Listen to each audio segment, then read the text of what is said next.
Olá para vocês que nos acompanham aqui no Vozes do Transporte. Mais um episódio aqui eu junto com a minha amiga Dani Geopato. Tudo bom, Dani? Tudo bem, Déia. Vamos para mais um bate-papo aí. Mais um bate-papo. Um pouquinho diferente do que a gente vem fazendo, né? Exatamente. Vamos mudar um pouquinho de segmento. Mudar ali, mas dentro do transporte. Isso. Hoje a gente vai falar de ônibus. E o nosso convidado é o Walter Barbosa, que é vice-presidente de vendas e marketing de ônibus Mercedes-Benz. Muito bem-vindo, Walter. Tudo bom? Tudo bem, André e Dani. Tudo Obrigado. bem. É um prazer estar aqui para falar especialmente de ônibus, mudar Você um quase pouquinho. não fala. Quase não respiro ônibus Quase na não minha respira vida. ônibus.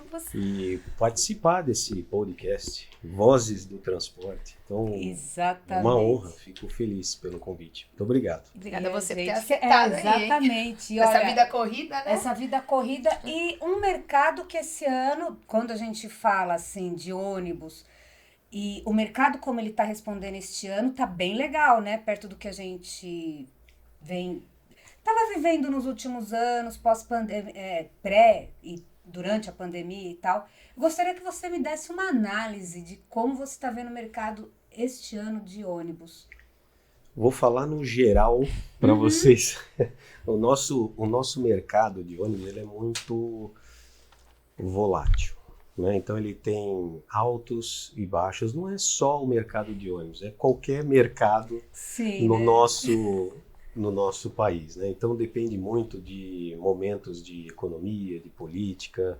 Isso tudo sempre acaba afetando o nosso mercado. Então, e ele é cíclico. Então ele fica uns 3, 4, 5 anos em um alto patamar, depois 3, 4 anos uma instabilidade. Então, se o governo, um exemplo, tem um plano de incentivo, na época vocês vão lembrar, de 2010 até 2009, até 2013, tinha aí o PSI, então teve um mercado fabuloso no negócio de ônibus e caminhões também. Depois veio, em 2013, tivemos aí a primeira vez que até então a Dilma voltou atrás com uma tarifa. Isso gerou uma instabilidade muito grande no setor. E aí tivemos momentos difíceis de 2013 até 2016. Aí depois do impeachment foi retomando a confiança e o mercado foi muito bem até 2019, que chegou aí em torno de 20.700 unidades. Vale ressaltar que o nosso mercado é o terceiro maior mercado do mundo de ônibus. A gente só perde para China e para a Índia. Então a China tem mercados aí entre 80 e 100 mil veículos por ano. A Índia entre 40, 45, podendo chegar a 50 mil. E o Brasil é o terceiro maior, que vai entre 20 e 25 mil unidades. Já chegamos a 33 mil unidades em outros tempos.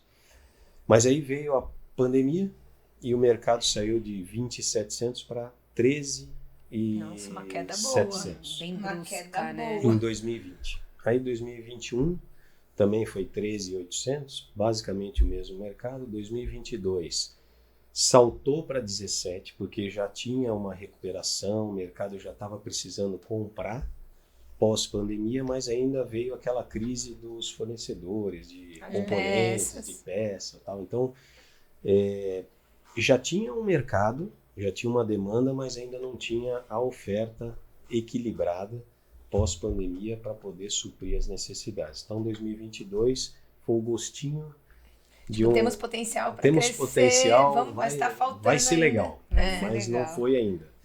E 2023, eu acho que aí consagra o momento que eu falo, que é um novo ciclo, que tende a ser assim por alguns anos ainda, de prosperidade para esses mercados, né? Então, existem grandes demandas daqui para frente. Então, no ano passado, fechou em 20.300. Já chegou no Já patamar. chegou no patamar de Que 2019. é interessante para o mercado, né? E esse ano deve chegar entre 20.500 e 21 mil unidades. Um né? pouco Então, melhor. E você enxerga isso por conta dessa essa demanda reprimida que ficou Sem nesses dúvida. anos todos. E agora é uma necessidade real mesmo São vários fatores. Se você olhar os números absolutos hoje de emplacamento, está 3% pior. Tá. Aí você fala, pô, tá Não, mas bom. em relação Ano passado. Ah, tá. Ano Ao passado. mesmo É, período. mesmo assim. período, Tá. janeiro a agosto, tem 13.700 unidades emplacadas agora. Isso dá 3% pior do que o ano passado. Mas eu diria para vocês, o mercado está muito melhor. Porque esses 3% pior tem a ver com os escolares que atrasaram o processo, não estão emplacando. O governo tinha que comprar esse ano 8.000, até agora ele emplacou 2.600 ônibus. Então, Que é do programa Caminho da do Escola. programa Caminho da Escola. Tá. Então, essa queda no volume do escolar acabou afetando um pouco os números gerais. Mas quando você olha urbano, rodoviário, fretamento, mini micro, tá voando. Então, e tem vários fatores, né? Como você falou, um deles é a demanda, que estava reprimida de muitos anos, frota envelhecida, então precisava fazer renovação, o incentivo hoje dos subsídios, que hoje mais de 250 municípios contam com subsídio, mais de 85 têm tarifa zero. Isso tudo motiva e acelera Esse processo. o processo de renovação. Tem o governo federal com os PACs, que vocês já ouviram falar, da mobilidade, então são 10,6 bi para comprar 2.500 ônibus elétricos, 2.800 ônibus a diesel. Tudo bem que parte disso vai ser complicado de sair, de pôr em prática, mas o fato é que você tem vários programas hoje de governo para incentivar a renovação. Tem o Fundo Clima, que é para os ônibus elétricos, você tem o Refrota, que voltou. Então o Banco Mercedes hoje está com disponibilidade para fazer até 1 bilhão de operações aí com Refrota da Caixa Econômica. Então você tem aí uma série de programas que estão acelerando, que não param por aí, não é só por conta das eleições. Então não é um negócio que vai até agora julho, aí tem eleição, acabou. Não, esse é um negócio que deve perdurar 25 e 26. São 2 anos ainda que a gente vê uma boa demanda, tanto para o urbano, quanto para o rodoviário, quanto para o fretamento. Então é como se fosse um projeto a longo prazo. Para manter esse aquecimento. Para manter esse aquecimento. Digamos. Isso vale para o rodoviário, mas aí não tem nada a ver com o programa de governo. O rodoviário, eu falo que teve uma regulamentação importante no final do ano. Qual é? Perdão? A regulamentação do rodoviário, no setor de rodoviário, você vai lembrar que alguns anos atrás saiu do modelo de licitação para autorização. O sistema, a diferença, né? Assim. o licitação, você tem uma empresa de rodoviária, você tem outra. Vocês participam numa licitação, ganham, e você ganha o direito de operar naquela linha São Paulo, Rio de Janeiro, os ônibus rodoviários por 15 anos. Isso é licitação. A autorização, você pede para a NTT autorização para você poder fazer aquela linha. E ele autoriza, sem a licitação, por um período, sei lá. E o que leva, porque pelo que me consta, desculpa até, só para entendimento, a licitação, ela tem algumas demandas, né? Você tem que ir lá, de repente, não sei se provar uma saúde financeira, condição de... Não sei o que envolve, mas eu acredito que tem algumas coisas, alguns critérios. E o que difere os critérios da autorização para a licitação? Então, boa pergunta. Isso era na licitação. Tá. Na autorização, era para ter uma regulamentação junto que especificasse o produto. Olha, tem que ser ônibus rodoviário, mas com os itens de segurança, carro 8x2, 6x2, carrocerias de tantos metros e altura. Double deck, então era para ter uma regulamentação. Quando mudou para autorização, não teve essa regulamentação e começou a incomodar todo o setor, por isso que o setor parou de comprar, porque as empresas grandes pararam de investir, isso de 3 anos para cá, da pandemia para cá, parou de investir, porque falou, Pô, qualquer um pode entrar. Qualquer empresa ali, pode entrar. Então eu vou comprar ônibus de altíssima qualidade, sendo que eu posso operar sendo que o meu vizinho entra aqui com um ônibus motor dianteiro para fazer trabalho rodoviário. Entendi. Isso não está correto, né? Tem uma Buser, tem Sim, essas empresas, eu não sei o nome. Flixbus. Sim. E aí, isso foi uma luta. Eu imagino. E eles conseguiram. Então teve uma regulamentação aprovada, isso foi no final do ano, que motivou todas essas grandes empresas a renovarem frota. Então o rodoviário voltou. Então esse ano nós já temos um mercado aí de 1.500 unidades. Para esse setor já é bastante, para o período. Não, e também pensando e pegando também o gancho que hoje as pessoas estão optando, né? Sim. Por viagens rodoviárias, faz todo sentido. Faz todo sentido, porque isso tem a ver também com passagem aérea, né? Claro, a passagem aérea está muito cara. cara. Isso favorece o transporte rodoviário, que hoje tem uma qualidade excepcional. Se entrar no ônibus leito, os double deck, eles têm semileito em cima. Sim. E embaixo é quase que uma classe Eu viajei. premium de um... Delícia. É verdade. Você deita, você vai muito... É muito interessante. É interessante. Lufthansa da vida aí, é um negócio... exatamente. Um negócio top. Top. Com cabine individual. Então tem muito conforto. O nível de satisfação dos usuários é enorme. É super positivo. E eu acho que esse segmento também vai performar muito bem, porque deixou de comprar há muitos anos também. Ficou parado.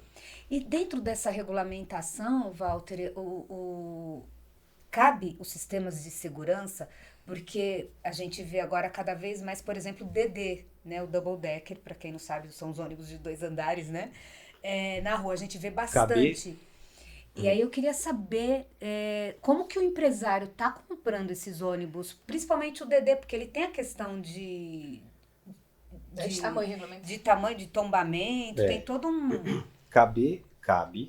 Eu acho que seria muito oportuno colocar isso, mas isso ainda não entra na regulamentação como obrigatório, exceto os itens por lei, né? Por exemplo, ABS, parte de sistema de frenagem, todos esses itens que são obrigatórios. ESP, todos esses itens obrigatórios, isso já entra. Tá. Agora, se você quiser o ABA 5 ou o LDWS, que é o sensor de faixa, o ABA, para quem não conhece, desculpa até explicar, né? O ABA, mas é bom, por favor. O ABA é o controle adaptativo de velocidade do veículo, né? Então você seta a velocidade e a distância, e ele mantém a distância do veículo da frente. Então, se ele freou, o carro vai frear também. Se ele acelerou, você não põe o pé no acelerador, não faz nada, só mão na direção, ele acelera e freia sozinho. Se entrar qualquer sistema obstáculo. O obstáculo, ser humaninho, uma bike. Aí entra o ABA 5. Então ele tem o ACC e o ABA 5. Esses dois juntos fazem esse sistema que eu falei. O ACC controla a distância e a velocidade, e o ABA 5 é o sistema de frenagem de emergência, caso entre um ciclista, um pedestre, um carro. De forma... entrou na frente, ele vai lá e freia de uma forma ativa, não passiva. Então ele não avisa o motorista. Ele vai lá e freia. Sentiu a necessidade, ele vai lá. Isso tudo para mitigar ao máximo possível uma colisão. Ele não garante 100%, mas se o motorista estiver dentro das normas da estrada, na velocidade da estrada permitida como limite, não tem risco de colisão. Colisão é se o cara estiver realmente fora de uma velocidade, em vez de estar 80, o cara está 120, 130, e aí o ABA vai funcionar, mas pode ser que ainda dê a colisão por conta mas o impacto não vai ser menor, vai ser bem menor, né? Reduz os acidentes. Mas o fato é que os empresários, respondendo a tua pergunta, quanto maior o valor agregado, o peso e o tamanho do carro, mais eles colocam itens de segurança. Itens de segurança, né? Então, se você vai para o 4x2, ninguém quer colocar. 6x2, alguns. 8x2, a maioria pode. A maioria coloca. Pede com o pacote completo de segurança. Isso foi mudando, esse perfil foi mudando ao Foi longo mudando. dos anos. Até Foi porque mudando. o investimento, né? Eu acho que o São empresário carros também de faz 2 conta. milhões, né? Exato. E aí você vai que é gastar você colocar 20 15%? mil, 15 mil, 20 mil reais num item de segurança. Sim. Compensa. Não, O seguro se também você- deve ajudar, né? A questão de seguro, não sei se tem a mesma relação de um carro, por exemplo, em ônibus. Não tem o seguro do veículo, não, mas ajuda. Da viagem, ajuda. né? Tem o seguro Sim. da viagem. Acho que Ajuda. isso ajuda, né? Se o carro tem Mas mais equipamentos. não são itens muito caros, né? Dependendo muito, porque eu tô falando, se você pega um carro de 200, 300, 400 mil reais, ele fica caro. Um item de segurança é caro. Agora, se pegar um carro de 2 milhões de reais com carroceria, ele já fica barato. Agora, uma curiosidade. Qual que é o carro de 300 mil reais de passageiro? Micro. Micro? Eu pensei que fosse mais Mais caro. Bom saber. Agora, Não, Walter, vai ser um pouco mais caro, mas não é muito mais, não. Entendi. Não sai muito da uns curva. 500, por aí. voltando um pouquinho do mercado, pelo que você está sinalizando, é um mercado que está em ascensão, com boas expectativas. Mas o que você enxerga ainda de desafio para os próximos anos? Se você fosse falar ainda de mercado.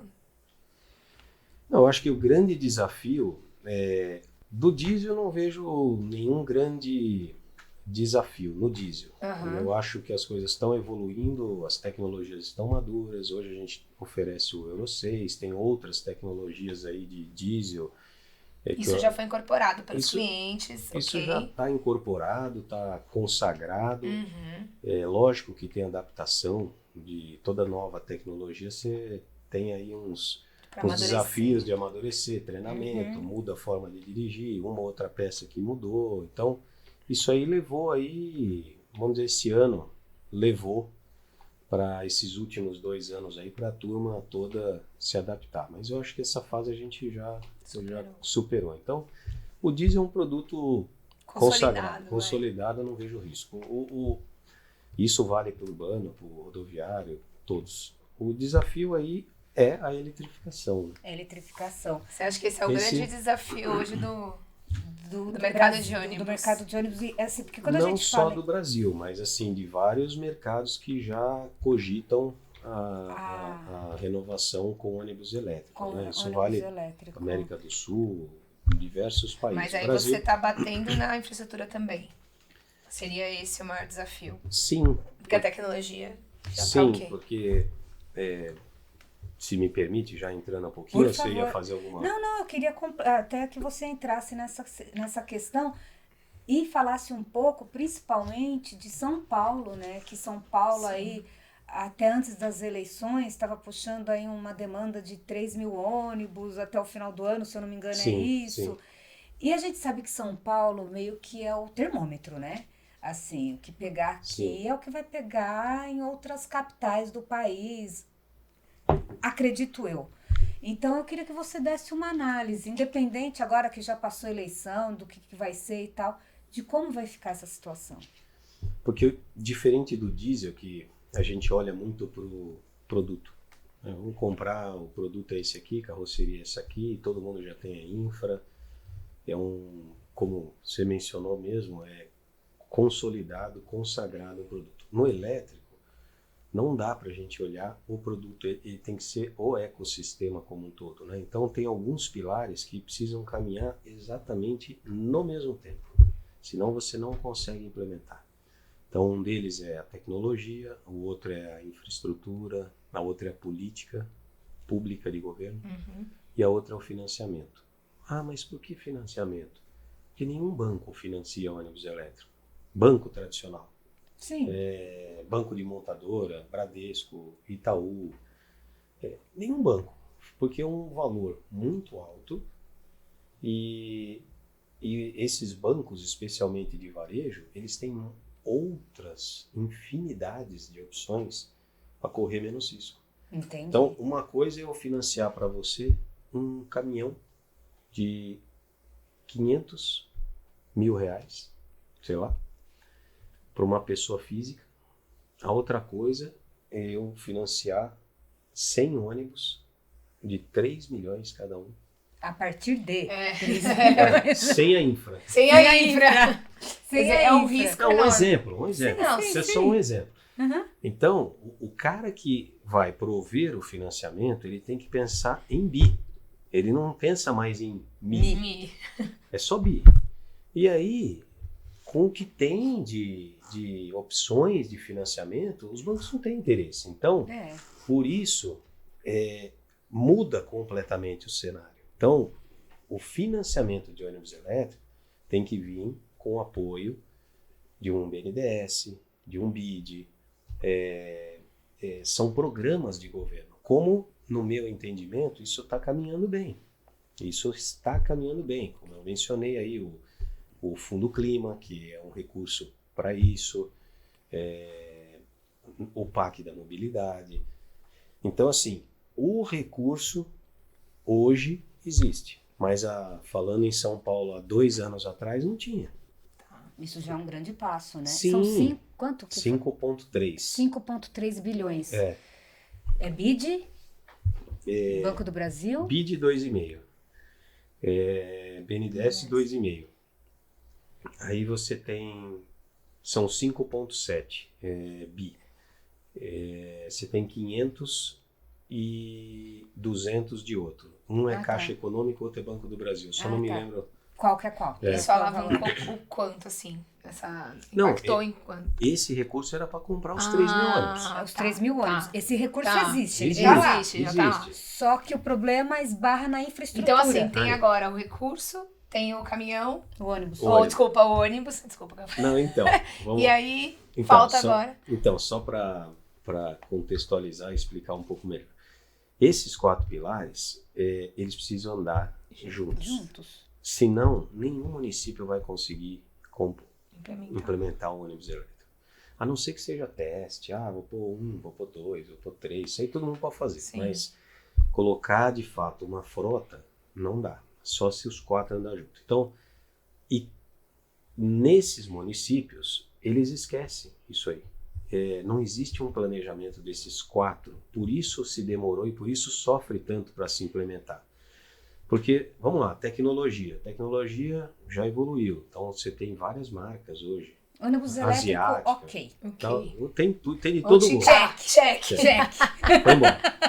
A parte de financiamento pode Check, dar o check, check. porque quem quiser, Tá Hoje disponível. Tá Tem. disponível. Tá quem disponível. quiser tem. Pode falar que não E a tem. gente tá falando de frotistas que tem uma saúde financeira aí Sim. pra pagar. E Isso. acesso. E acesso, exatamente. Política pública. Esse não dá para dar o check, só em alguns municípios. Então, por exemplo, São Paulo já acertou. Curitiba, Curitiba já acertou. Rio, O Rio não. não. Rio não. Salvador. Também não. Também não? Não. Porque eu sempre achei que Salvador tava mais evoluído, não tá? Então, Não, porque Pegadinha. tem 4 ônibus operando na mão dos empresários. Nossa, muito pouco. E o governo tem 20 e pouco que ele colocou lá. Ele fez uma licitação. Que é do Sim. governo. Do governo. Então aí tá fácil. É dele e depois pro operador operar. Mas esse não posso dar como exemplo. Então é só Porque- São Paulo e Curitiba? No Não, Brasil? de política pública, É. que eu vejo mais avançado, sim. A política pública sempre entenda o subsídio, diferença entre tarifa técnica e tarifa pública. Pública, tá. Então, isso bem equacionado para o produto elétrico, você Check. pode dar o ok. check. Tá bom, beleza. Então, São Paulo está nisso. E aí vem a infraestrutura. A infraestrutura, 100% do país está em vermelho.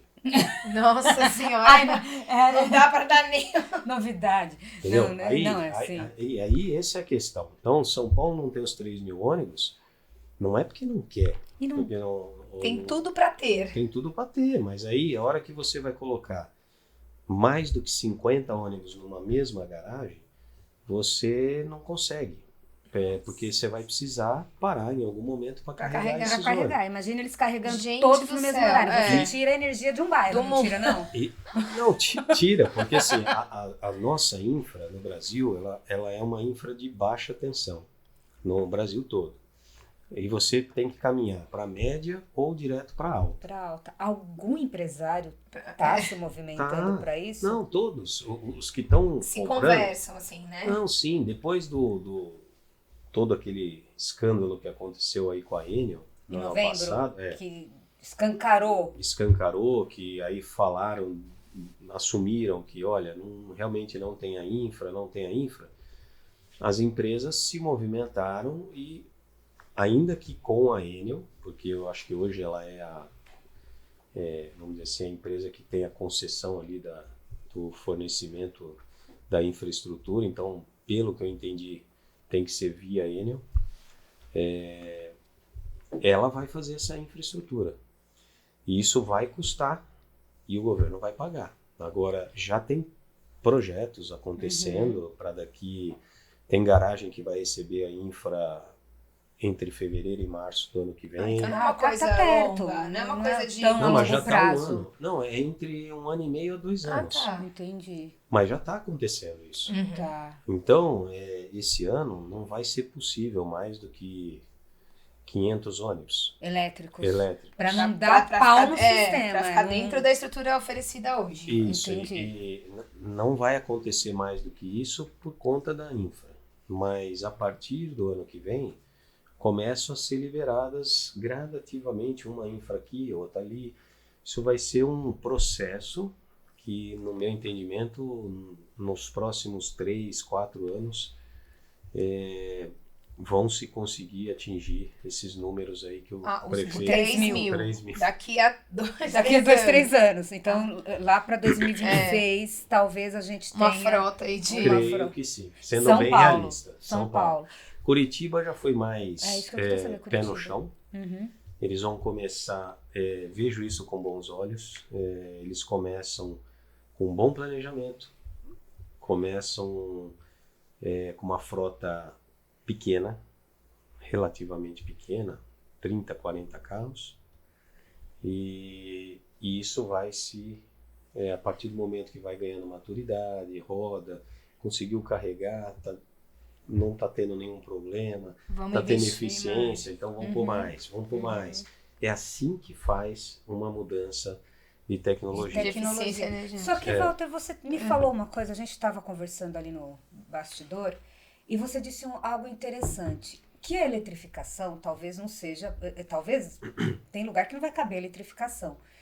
E que um planejamento bem feito seria, por exemplo, tirar o Euro 3, que hoje polui mais, tá rodando pelo Brasil aí, e trocar. O Euro 5 já seria... Já Sim. ajuda. Mas vamos supor que... A gente já está falando de Euro 6, então vamos supor, seria muito mais eficaz hoje uma frota de diesel Euro 6 do que uma frota com meia dúzia de elétrico, dependendo da situação, da região que você esteja, né? Não tenha dúvida, né? A gente sabe que o elétrico, é uma tecnologia que veio para ficar.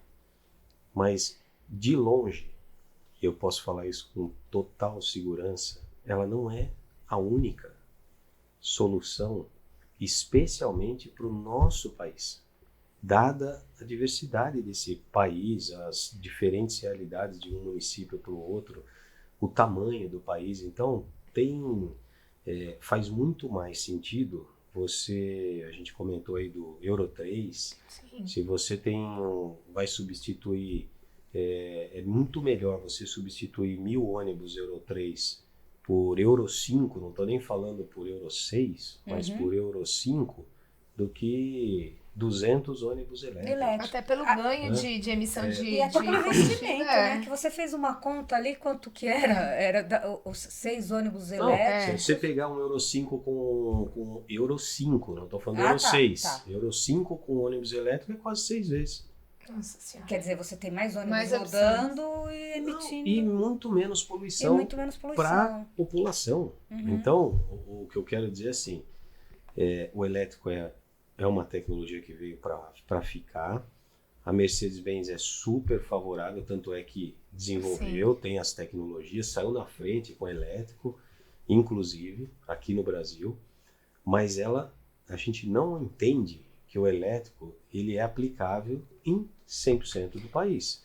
Tem país que a gente vai precisar migrar para uma tecnologia Euro 5, Euro 6, biodiesel, um HVO, Gás. ou gás, que seja. Mas assim, o que chegou no Euro 6 é excepcional. O carro praticamente é zero de emissão. Se não fosse um combustível fóssil, porque o que gera CO2 é o combustível fóssil, é o petróleo. Se você pegar um combustível de origem animal ou vegetal, você zera o CO2. Por isso que eu estou te falando, se você pegar um HVO e colocar 100% no motor a diesel, zerou o CO2. Pronto, ele é quase que um elétrico. Um elétrico, né? NOx e o material Em particulado relação já ao tá... meio ambiente, a gente já tá ok. O que gera CO2 é o combustível fóssil. Ele é o que gera o CO2. Então, se você coloca como biodiesel de origem vegetal ou animal, você está reduzindo o CO2. Só que no caso do biodiesel hoje, tem uma regulamentação. Você pode ser 14% ou 12%. Então você vai reduzir 12% o CO2. Não 100%. Porque você não está colocando na mesma... Você não está pondo 100%. Mas é só para contextualizar, para vocês entenderem que existe um apelo do elétrico, sim, mas tem muito mais uma questão política do que efetivamente De emissão, de ambiental. ambiental. Por quê? De ambiental eu já te falei o que resolve. E, aliás, resolve muito mais, né? Se você substituir as frotas velhas pelas frotas mais novas, você pega o dinheiro que você vai gastar aqui, compra um monte de caminhão e ônibus novo, você vai trazer um benefício muito maior. E cidades muito poderosas financeiramente compram ônibus elétrico. Aí eu acho que faz sentido. Essa é a solução, né? Eu acho, uma solução Uma para cada solução município. personalizada, né? Para Personalizada, cada exato. realmente demanda, necessidade, enfim. Queria agora falar um pouco assim de produto, porque assim, a Mercedes tem mais de 50% do mercado nacional de ônibus, né? Então, e aí vocês trazem algumas tendências. Vocês lançaram o ônibus elétrico, né? Que é o EO500U, e agora o EO500UA, né? E ao tempo também que a gente vê que cada vez mais as frotas elas estão... Até você me disse isso, né? Que elas estão cada vez... Os clientes, eles estão comprando produtos mais específicos ou até um pouco menores, já está entrando os micros, os de 17 toneladas com suspensão pneumática e tal. Queria saber onde cabe o elétrico A. Então, boa pergunta. Acho que na última Latibus a gente trouxe uma série de novidades aí, tanto para o diesel quanto para o elétrico, porque é isso que a gente comentou, né? Nos últimos anos, ainda mais pós-pandemia, mudou o comportamento da população. Então, as frotas tiveram que ser readequadas. Então, aquele cara que tinha um articulado passou para um carro um pouquinho menor, o cara que tinha um de 17 comprou 2 de 15 ou 2 de 9, e assim foi adequando para ganhar eficiência operacional nas linhas, né? Então, a gente lançou aí um 11 toneladas, que é um micro que pode transportar até 50 passageiros no urbano e 40 no rodoviário. Isso nos diesel, né? Estou falando, lançamos aí também o 1619 com suspensão pneumática para dar um conforto maior para o passageiro. A gente entende que o passageiro sentindo mais conforto, ele volta mais para o transporte. Pro transporte. Suspensão a gente já falou da pneumática no 1619, caixa automatizada. E automática também não, tem, é né? automatizada. Tá. No 1721 ou no 1726 e também no 1619.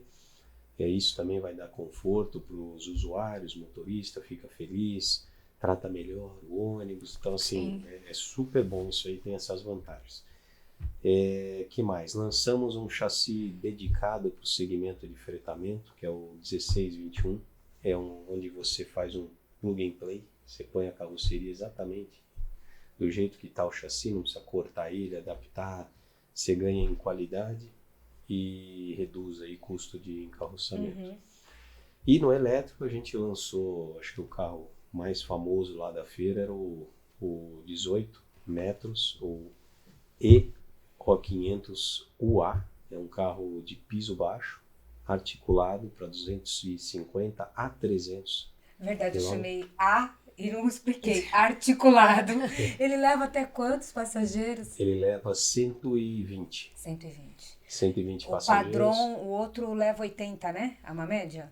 O padrão 80. 80. Ah, É tá. isso aí. O padrão é 13,20 metros. Aí ele leva 80 passageiros. Esse articulado, dependendo da configuração, ele vai de 120 a 135 passageiros. Mas aí depende muito do município, tamanho de portas, assentos, distância entre assentos. Mas é um carro que pode ter até um pack na parte traseira e 6 em cima. Então ele dá até 300 km de autonomia, se você quiser, ou 250. E piso baixo. Então é um carro mais para ser utilizado em São Paulo e Brasília.